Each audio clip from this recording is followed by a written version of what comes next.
President Donald J. Trump for securing our border and putting America first. Let me deliver a message from President Trump to the world. If you are considering entering America illegally, don't even think about it. Let me be clear. If you come to our country and you break our laws, we will hunt you down. Criminals are not welcome in the United States. For too long, we heard this outrageous message. Today I'm here to talk about immigration and how it's needed hoy, mañana, ayer y siempre. I want this video to help you understand and think about how immigration is needed and how it could give off positive effects. So now let's get into what is immigration and why do we need it. Immigration has been happening for a very long time. It is natural and it happens with literally any species. There's different types of migrations. These two types could be external or internal.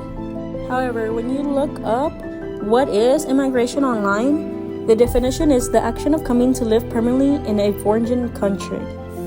But many times when people migrate to a different country, it's not permanently. Sometimes it's only temporary and then they return back to their place of birth. So now, let's talk about another question that can help you understand why people migrate and why is it necessary to migrate. There's many reasons why people decide to migrate. People migrate due to one, new job situations or to get financially stable, social connections, political instability, or even environmental factors. Why some people do migrate, sometimes it can even be involuntary. Now that we talked about why people may choose to migrate and what some of the reasons it may be, let's talk about what type of migrations are there. There is two types, but let's start with the internal migration. Okay, you may ask, what is internal migration? Well, internal migration is when people migrate within their own place of birth. This could sometimes create less pressure, or even sometimes they migrate to even seek new economic opportunities. So now I'm going to give you some examples of internal migration. Example 1 could be when people decide to migrate from a rural area to an urban area. So diving deeper into example 1, we visited Casa de los Pueblos Indígenas, founded by the Otomani community in Mexico City. So basically this indigenous community decided to go to Mexico City to find better living situations and also in hope to be recognized by the government. However, once arriving to Mexico City, they faced many challenges. It was really hard for them to get any type of help since they did not speak Spanish. Many times, some of the Mexican officials would not even take them seriously since they had a language barrier. One thing I would like to talk about is how many companies were stealing their clean water from their towns. So while they were getting taken advantage back at home, they came to Mexico City and had to fight to be recognized. This is an example of internal migration where they moved from their city, their pueblo, to Mexico City in order to find help. And right now, they are battling for their shelter. Even the Mexican government didn't want to help them find places to live. Okay, during this program, we have received a lot of speakers who talk about external migration. You're probably asking, what is external migration? External migration is the movement of people from one country or region to another, and it usually involves individuals crossing international borders to establish a permanent or semi-permanent residency. Now I'm going to give you some examples of external migration. Example 1 could be the Great Atlantic Migration. This is where millions of Europeans migrated to North America. Another example that's really talked about right now with this new presidency is when people migrate from the southern border into the United States. Like stated before, in this program, we had a handful of people talk about external migration, and the first person I do want to start with is Cesar Ramirez, and the second will be Alejandro.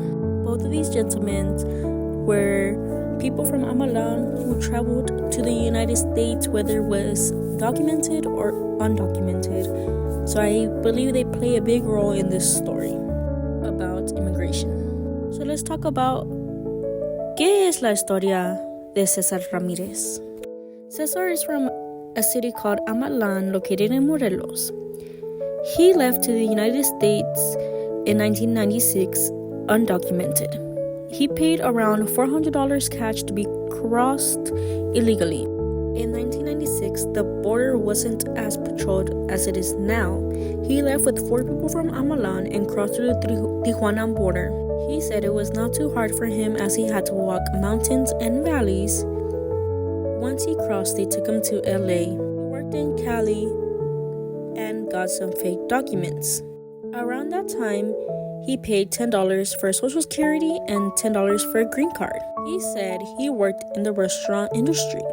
And when he got the job and they took him to the back, he saw it was pure Mexicans. During this time, he worked from 10 to 12 hours a day, and he would get discriminated and made fun of even by his managers. Another thing that would happen to him is that he wasn't allowed to take breaks.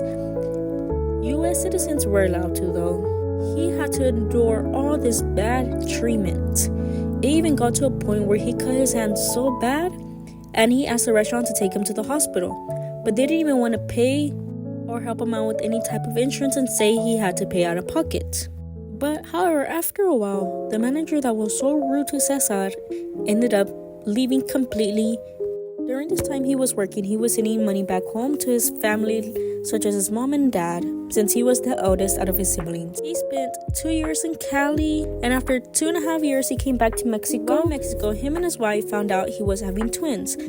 So in order to be financially stable, he decided to go back to the United States. On the way to Colorado, he was detained by ICE. He traveled to Laredo and found out that the prices to cross the border had gone up. He had to cross through the desert, but it was more than many other immigrants. He was jailed for 4 days in the ICE center. Then they took him to Tijuana. It had been 10 days since he had left Amatla. Two of the people that got detained decided to stay in Cesar, and another one decided they had to go back because they had no more money. They had lost a lot of money, and he tried again. He went back, however, he missed a lot of things when his sons were born.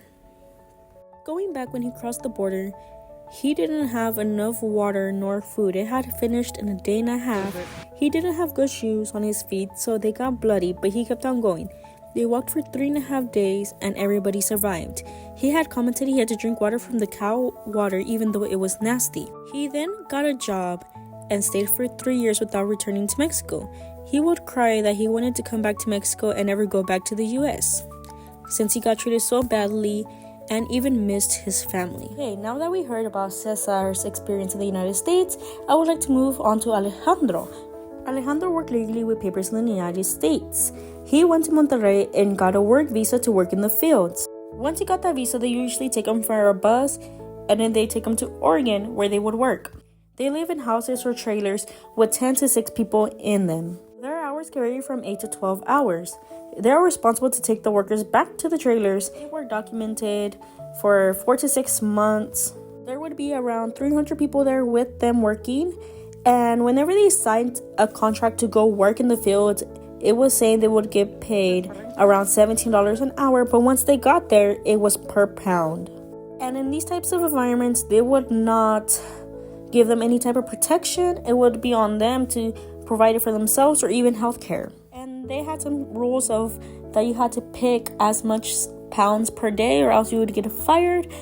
But many people and immigrants had from being in the heat that long or in bad condition. Alejandro went to the US for financial stability.